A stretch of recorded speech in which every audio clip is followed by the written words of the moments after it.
Have you ever woken up on a completely random Tuesday and just suddenly felt this overwhelming, almost violent urge to blow up your entire life? Oh, yeah. I mean, we've all been there, right? Right.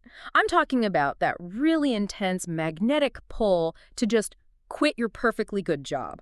Or, pack up your apartment, move to a new city where you don't know a single soul. Or completely dismantle a perfectly happy long-term relationship. Exactly. And it just hits you out of nowhere. You're sitting there, I don't know, drinking your morning coffee, staring at a spreadsheet, and suddenly everything about your existence feels fundamentally wrong. It is a profoundly disorienting experience, honestly. Mm. When you are in the middle of that spiral, you just feel entirely isolated. Like you're totally alone in it. Yes, exactly. It feels like your very identity is fracturing. And, the natural human instinct is to assume that you are either losing your mind or you've made some catastrophic life choices that have finally caught up with you. You genuinely feel like you're going crazy. You really do. But what if your brain is actually functioning perfectly? Today, we have a deep dive into a really fascinating source text exploring a developmental theory. It's called Age Crises of Growth. It's a brilliant framework, honestly. It is. And the mission of this deep dive is to decode this whole phenomenon and prove to you that your sudden urge to change everything isn't some random midlife or quarter-life panic. Right, it's not random at all. According to the author of this theory, it's actually a biologically scheduled upgrade for your brain. Okay, let's unpack this. I mean, where does this overwhelming need to hit the reset button actually come from? Well, the foundation of this theory rests on one core psychological rule, and that is simply the human brain desperately wants to be whole. Whole, like cohesive. Exactly. Our minds possess this really deep primal hatred for internal contradictions. The official psychological term is cognitive dissonance. Right, we've all heard that one. Yeah, but think about what it actually means here. Your brain wants all the disparate parts of your worldview. So your politics, your morals, your views on money, your approach to love, to just fit neatly together without any friction at all. Which is a tall order for human beings. It's a very tall order. Mm. And because of this demand for internal harmony, it is incredibly difficult for a human being to change just one fundamental viewpoint at a time. Oh, that actually makes intuitive sense. I mean, it's kind of like a mental Jenga tower, right? Yeah, that's a great way to look at it. Like you can't just pull out a foundational block at the bottom, say a core belief about how hard you should work in life and expect the rest of your beliefs about money and status and family time to just stay perfectly stacked. Right. The tower wobbles. The tower definitely wobbles. And the brain absolutely panics at that instability. Yeah. So nature evolved a rather drastic solution for this. Which is? Rather than letting you slowly change one viewpoint at a time and basically suffer through this agonizing, prolonged cognitive dissonance, your biology just intervenes. It takes the wheel. It does. Yeah. It forces you to change your entire worldview all at once through a scheduled crisis. Wow. Yeah, it orchestrates a qualitative leap, like a sudden, involuntary jump to a higher level of understanding where all your outdated viewpoints are swapped out wholesale for a new, cohesive set. So what we're saying is we're essentially walking around with biological alarm clocks just ticking down to our next mental breakdown. What's fascinating here is that this scheduled upgrade mechanism isn't a completely rogue concept. Like, developmental psychology has known about this for a long time. Really? Oh yeah, at least in children. If we look back at the heavy hitters of the field, think of Lev Vygotsky or Daniel Elkonin and Jean Piaget. Oh, sure. Piaget is huge. Right. They all observed and meticulously documented this biological schedule in early human development. They actually identified these universal, totally predictable psychological crises happening at ages 1, 3, and 7. Okay. Any parent listening to this deep dive is just nodding aggressively right now. Oh, absolutely. The terrible twos, or that classic 3-year-old crisis. Exactly. You put a sweet, compliant toddler to bed, and the next morning they wake up as this tiny, defiant philosopher who just questions everything you do. They refuse it. It's like trying to update a single app on a smartphone, right? Right. But the phone refuses and just forces a massive system-wide OS update instead. It locks you out of the screen, shuts down, and just says, installing. That smartphone analogy captures the helplessness of the experience perfectly. I mean, you are getting a completely new operating system, whether you authorize the download or not. You're just staring at the Apple logo. Exactly. Huh. The old software was no longer sufficient for navigating the increasing complexity of the child's environment, so biology just forces a wipe and reinstall. Okay, but I was looking at the source material, and it highlights a really glaring historical contradiction here. Let's hear it. If this OS update is running on a universal biological schedule hardwired into our species, why did all these genius psychologists completely disagree on when teenagers and adults experience these Ah, crises? yes, the timeline debate. Yeah, because Vygotsky claimed the updates happen at ages 13 and 17, but then Piaget was absolutely certain it was 12 and 15, and Elkonin threw out 10, 15, and 17. I mean, if it's biological clockwork, somebody has to be wrong. Well, the author of our source theory suggests that actually none of them were wrong. How is that possible? The discrepancy in their data exists because they were likely observing fundamentally different types of people. Oh, interesting. Yeah. The core premise introduced to solve this contradiction is that humanity is genetically divided into two distinct typologies, and these two types process psychological growth in entirely opposite ways. Okay, I have to admit, I am always a little suspicious of theories that divide all of complex humanity into just two neat buckets. But let's hear it. How does the author categorize us? The terminology used in the text defines them as crab people and snail people. Crabs and snails, okay. Let's look at the crabs first. Crab people are the idealists. They move through life desperately seeking a great unifying idea that will elevate their existence or, change the world for the better. Okay, so the dreamers. Exactly. They construct this highly idealized vision of how their career should fulfill them, how their partner should love them, how society should operate. But I mean, reality has a very stubborn habit of crushing idealism. And that friction is the catalyst. When the harsh, unvarnished reality of life inevitably crushes those grand ideals, the crab undergoes a violent internal crisis. Hence the crab analogy. Right. Just like a literal marine crab that has outgrown its shell, the idealist begins to feel suffocated by their old worldview. To survive, they had to completely shed that rigid exoskeleton. Wow, so they just drop it completely. To cast off their old beliefs, leaving themselves incredibly vulnerable just so they can grow a new, larger, more realistic worldview. Which sounds painful. Very. I mean, the word crisis actually originates from Greek, literally meaning a turning point or an outcome. For the crab, this turning point is explosive, it's painful, and it is absolutely necessary. So the crabs are out here blowing up their lives, shedding their shells, writing tragic poetry about it. What is the alternative? How do the snail people operate? Well, snail people are the materialists. Their cognitive architecture simply isn't formatted to process idealism. Oh, really? Yeah, they are fiercely practical. They care about meanings and metrics as old as civilization itself, specifically the acquisition of money and power. So they're the pragmatists. Very much so. They don't build grand illusions about how the world should be. They just accept the fundamental, often ruthless truth of survival exactly as it is. Which means they don't have a giant, fragile glass castle of ideals just waiting to be shattered by reality. Therefore, they do not experience these explosive, life-altering crises. A snail doesn't violently shed its shell when it grows. It just slowly, continuously adds new layers to the opening. Just building on what's already there. Exactly, growing the shell in a steady spiral. They accumulate more resources, more experience, and just a thicker barrier to the outside world. They rarely ever modernize their core approach to life. Okay, I have to push back on this binary, though. Sure. Let's say I'm deeply idealistic at heart, right? I want to save the world, write the great American novel, whatever. But I also have a mortgage. I have student loans. I have a family to feed.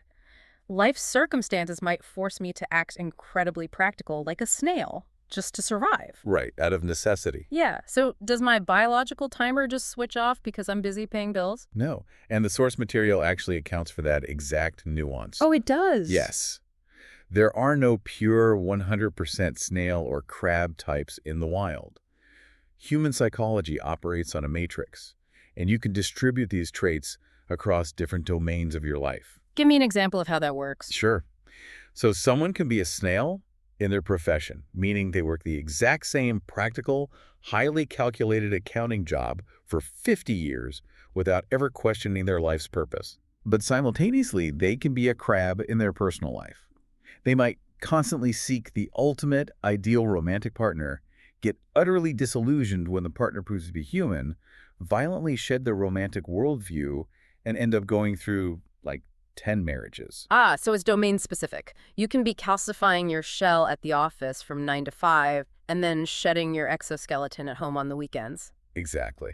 But since crabs, the idealists, are the ones who experience these worldview-shattering OS updates most violently, they are obviously the focus of our source material today. Yes, they are the ones going through the major crises. And the text claims the shell shedding is on a strict biological timer. My question is, how on earth does our biology track a calendar year? I mean, my DNA doesn't know when the Earth has completed a rotation around the sun. It seems totally implausible, right? Sure. Until you factor in circadian rhythm. Schedule. Yeah, they are long-term biological clocks that track seasonal and annual changes, much like our circadian rhythm tracks the 24-hour day. The theory posits that this massive biological clock is permanently synchronized to your birthday. Wait, to the actual day you were born? Yes, because your very first major crisis, the most shocking, physiologically traumatic transition of your entire existence, was the day you were born. Oh, wow. I've never thought of it that way. You were violently evicted from a perfect warm environment into a chaotic freezing one. That massive systemic shock permanently sets the timer. Well, that paints a very intense picture of birthday parties. It really does. And because your conscious mind will almost never voluntarily decide to endure the pain of changing its comfortable worldview, your genotype basically has to force the issue. As that birthday approaches, biology triggers a profound, global sense of disappointment to force a psychological reset. Okay, break down this biological countdown for us. When does the alarm actually start ringing? The sequence begins approximately 6 months before your birthday. Yep. And it doesn't start with an explosion. It starts with a creeping, vague sensation that everything is just wrong. Like an itch you can't scratch. Exactly. You develop this persistent feeling that you are living the wrong life, sitting in the wrong house, spending time with the wrong people. This is that classic, I need to quit my corporate job, move to a remote farm, and raise alpacas feeling. Yes. We laugh, but the feeling is overwhelmingly real to the person experiencing it.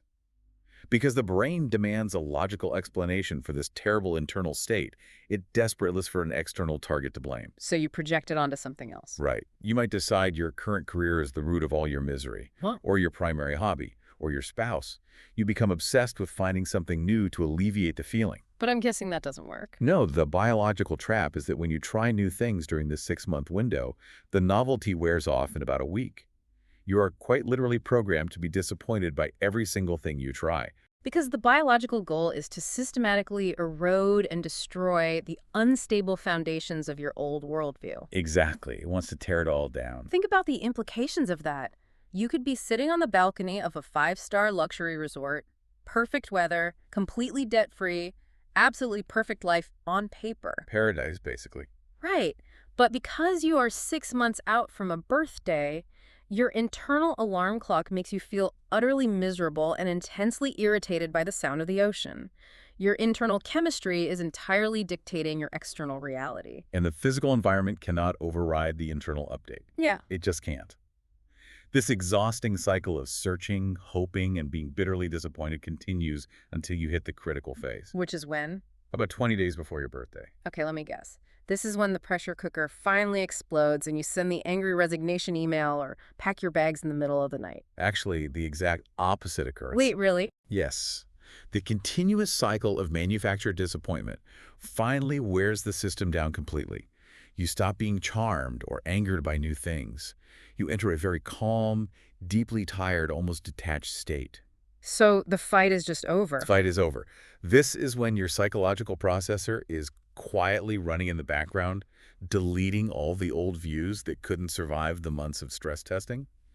It is reformatting the hard drive for the new OS. Wow. And crucially, because the immune system and the psyche are inextricably linked, the physical body becomes incredibly vulnerable here. Severe stress and sudden unexplained illnesses very frequently strike right during this 20-day window. Because your firewall is completely down while the system reboots. Precisely. Eventually, roughly 20 days after your birthday, the update completes.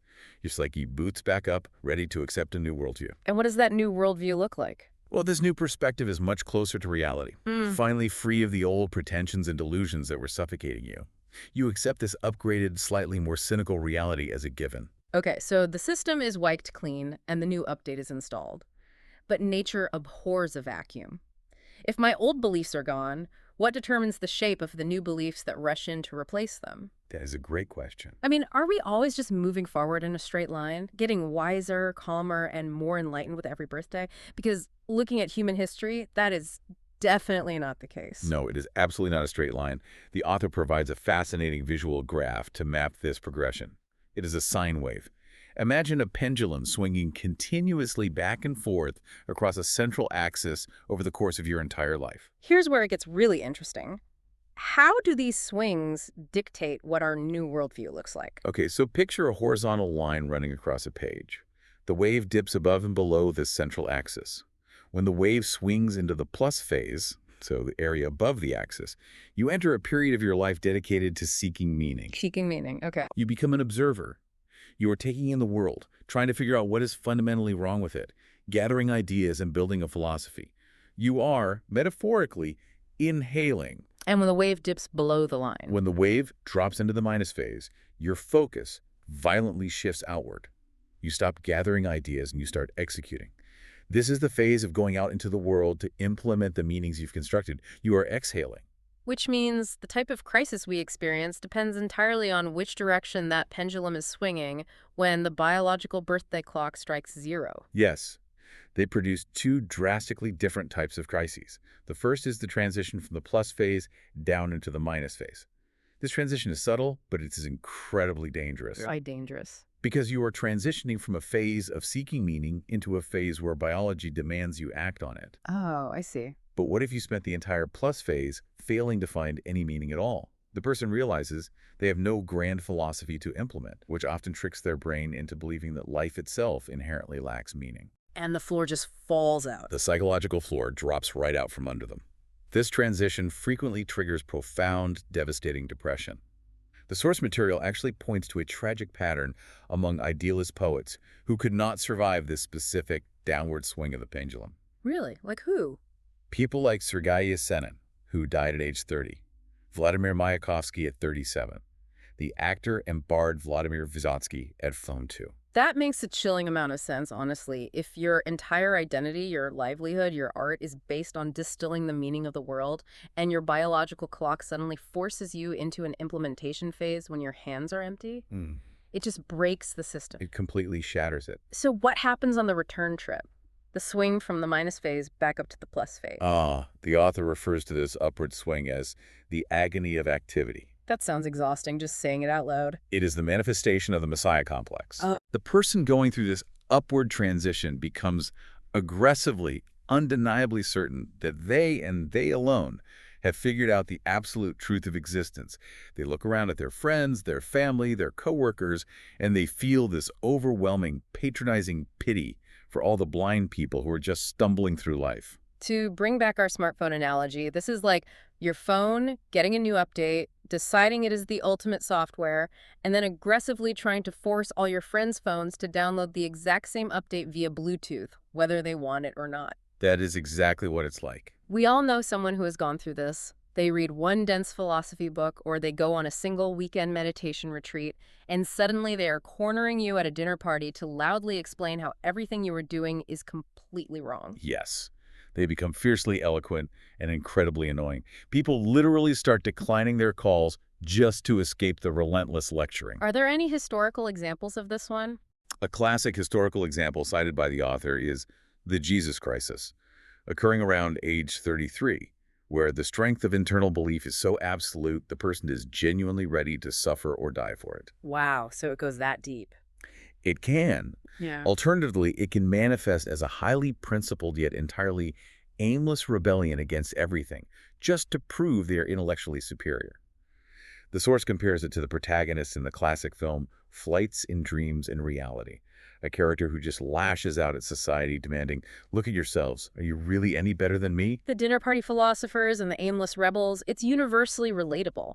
But this internal turmoil isn't just restricted to our careers, our sanity, or our philosophy, is it? According to the source, this biological sine wave completely hijacks who we fall in love with. If we connect this to the bigger picture of how the brain forcibly rebuilds its worldview, it is entirely logical that our concept of romance gets caught in the crossfire. In fact, the text notes that people very frequently fall in love right in the dead center of these crises. Which, objectively speaking, sounds like a terrible idea. It does. I mean, you are in the middle of a biological tailspin, your immune system is compromised, you hate your job, and you decide now is the perfect time to pick a life partner. It sounds chaotic, But the psychological mechanism at play here is fascinating.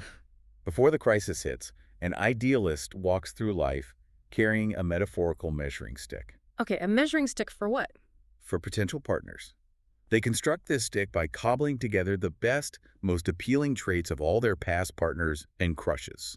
They want, the sharp humor of their college ex, the fierce ambition of their last partner, and the physical appearance of a third. Right. They hold this impossible Frankenstein's monster measuring stick up to every new person they meet. Yes. And naturally, every single human being on Earth falls short, because nobody is a perfectly curated composite of 5 different people. Obviously not. But during the crisis window, the brain's primary directive is to destroy old delusions and accept reality. So, under immense biological pressure, the idealist finally throws the measuring stick away. They just drop it. They drop it. They look at the new, deeply flawed reality and decide to accept it as the new ideal. They find a whole, complex, imperfect person, and they idealize them exactly as they are. The author defines this specific mechanism as true, genuine infatuation. Okay, I need to stop you there. Okay. If this is true infatuation and they have finally managed to accept a realistic human being without measuring them against a Frankenstein ghost, why do the source notes explicitly warn that these idealist romances are notoriously short-lived? Because that is the tragic, inescapable flaw of the crab. They were idealists at their core. Right, they can't change their nature. Exactly. Even though they temporarily dropped the measuring stick during the heat of the crisis, their fundamental nature is still driven by a hunger for perfection. As the dust settles from the OS update, the infatuation cools. And the reality sets in. They look in the mirror and realize they themselves are not perfect. Then they look at their partner and realize the partner isn't perfect neither. The intense passion that bonded them fades into disappointment. So what do they do then? Eventually, many idealists abandon the quest for romantic perfection entirely. They end up choosing partners based on genetics, picking someone whose traits will compensate for their own perceived flaws in their future children. That is a brutally clinical end to a grand romance. Does snail love look any different? The contrast is night and day. Snails approach love the exact same way they approach their finances, with pure, unadulterated calculation. So no grand passions. There is no wild passion, no shedding of shells, and they never had a measuring stick of ideals to throw away in the first place. They choose partners based on shared, highly practical ethics. They look for someone fundamentally identical to themselves. Like a mirror image. Yes, it is a calculated alliance, completely devoid of the emotional roller coaster that the idealists subject themselves to. So the snails are basically just matching up on Excel spreadsheets to merge their assets, while the crabs are out here writing poetry and breaking their own hearts on a strict biological schedule. That's a pretty accurate summary, yes. So, what does this all mean for you listening right now? Let's say you are looking at your calendar and realizing that you are exactly 6 months away from your next birthday. You've recently found yourself aggressively browsing real estate in a country you've never visited because you suddenly despise your perfectly fine life. How do you survive this biological tailspin? Well, the source material leaves us with a very specific survival guide. The very first and most critical step is to recognize that this feeling is endogenous. Meaning the call is coming from inside the house. Exactly. The feeling is generated internally. It is not necessarily caused by external factors. Your job didn't suddenly become terrible overnight. Your brain is just preparing the ground to update your software. Yeah. The most crucial piece of advice to take away from this is do not make any irreversible decisions during this window. Do not quit the job. Do not burn the bridge. Do not sell the house. And do not end the marriage just because you feel a vague sense of dread. Just batten down the hatches and ride out the 20 days post-birthday. Yes. Treat it as a necessary, deeply uncomfortable upgrade designed to leave you smarter, more resilient, and more accurately attuned to reality. This raises a fascinating point about human perspective, though. What's that? The author humorously points out that if you attempt to explain this theory to a friend who has already survived their recent crisis, they will aggressively dismiss it as absolute nonsense. Why would they deny it if they just lived through it? Because their new OS is already up and running, and the brain protects itself from the memory of that vulnerability. They have already successfully blamed their past misery on external factors. They have completely convinced themselves that their distress really was the old boss's fault or their ex's fault. But if you explain this theory to someone who is currently in the trenches, someone actively suffering through the 6-month countdown. Yeah. They will be absolutely astounded by the mathematical precision of it. It is the ultimate hindsight is 2020 situation, completely orchestrated by our own biology hiding its tracks. Precisely. So we started this deep dive talking about that sudden, desperate urge to blow up your life. And it turns out it's not a glitch, it is a scheduled feature. But I want to leave you with a lingering thought to mull over today. Okay. If our most deeply held philosophical beliefs, our sudden, massive career pivots, and even our most passionate, heart-stopping romances are ultimately just scheduled biological software updates, driven by a genotype we have absolutely no control over, how much of our identity is actually us, and how much is just the current version of our operating system? It certainly forces you to view the candles on your next birthday cake in a completely different light.